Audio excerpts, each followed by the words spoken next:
Eschersketch is a tool for drawing symmetrical patterns. I'm going to show you a few of the features. First thing, I'm going to turn the symmetries off so I can show you the tools. You have the pencil tool, which is freehand.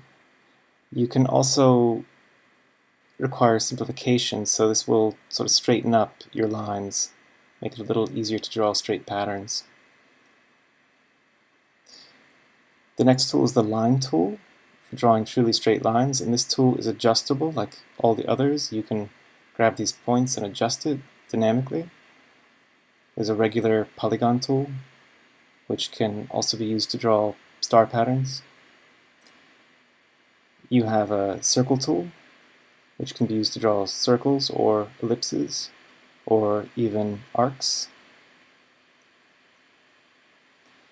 And there's two more complicated tools. The first is the polyline tool, which draws an arbitrary figure with straight lines.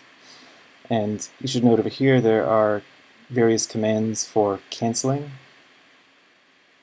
for committing, for deleting the last point, stepping back, and for closing the path. Lastly, we have the path tool, which is a tool for drawing Bezier curves, very similar to that found in most vector editing software. And just like the polyline tool, we have all of these same commands. In addition to the straight line closure, we can also do a smooth closure of path. So commit that. And note that you also have sort of undo and redo. You can step back through all of the things that were drawn and forward. We'll delete all this, and now we'll turn the symmetries back on, which is the point of this program. So with symmetries on, you can draw symmetrical patterns. So the symmetries are enforced, and you can choose dynamically what symmetries you want. Square symmetries, simpler symmetries.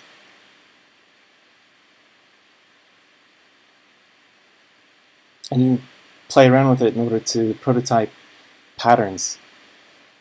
So the color and the style are also dynamic, so you can change the color of the fills dynamically.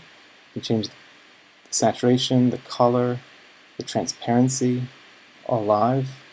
And you can do the same for the stroke, that is for the line that is outlined here. And you can change the stroke width to make it larger or shorter. And also, somewhat important, you can change the order of drawing. So this order emphasizes the lines. You can also emphasize the fill, which is especially good when it's opaque. And you can highlight sort of the outline of the shape, or the lines, or you can do a normal drawing, which causes sort of an overlap pattern that doesn't really look very symmetric. So those are the style options that are important, and it's all adjustable. The last thing to show you is that any of these patterns can be saved as either an SVG for further, more precise editing in a vector editing program, or is just a picture of what you see, or even a tile. And a tile is literally a small tile that you can then upload to a Fabric printing service to make textiles or wallpapers, or you could use tiles to make textures for CG editing. And lastly, you can also share any picture you make. If you click the share button, it will upload it to a server, and you can then copy the link directly or post it to Facebook, Twitter, or Pinterest to share it with your friends. And that's the major features here. If you need help, of course, you just click the help button. Well, I hope you make some beautiful things and enjoy.